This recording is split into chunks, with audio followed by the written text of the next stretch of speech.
စီးပွားရေးမာကတ်နဲ့အင်ဂျင်နီယာနယ်ပယ်တွေမှာကမ္ဘာအဆင့်မီလုပ်ငန်းတွေဝင်ဖို့ပြင်ဆင်နေတဲ့ကျောင်းသူကျောင်းသားတွေနဲ့မိဘတွေအားလုံးအတွက်သတင်းကောင်းတစ်ခုရှိပါတယ်။စင်ကာပူနိုင်ငံရဲ့ Future Academy လို့တင်စားရတဲ့ PSB Academy ကနေတဆင့် UK ရဲ့နာမည်ကြီးတက္ကသိုလ်ဘွဲတွေကိုရယူနိုင်မဲ့လမ်းကြောင်းကောင်းတစ်ခုလာပါပြီ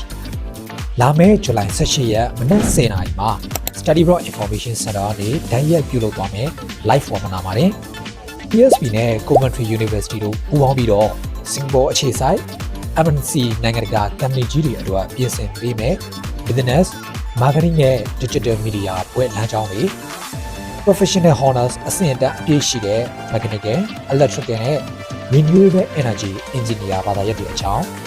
ဒါ့အပြင် Marina Square မှာရှိတဲ့အဆင့်မြင့်နည်းပညာသုံး PSB City Campus ရဲ့လက်တွေ့ lab တွေကိုပါအတူတူလေ့လာသွားမှာဖြစ်ပါတယ်။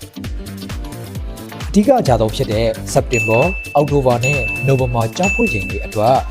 ကျောင်းဝင်ပွဲသတ်မှတ်ချက်တွေဗီဇာလျှောက်ထားမှုအဆင့်ဆင့်နဲ့ရရှိနိုင်မဲ့ scholarship ကျောင်းသားသက်သာခွင့်တွေကိုပါ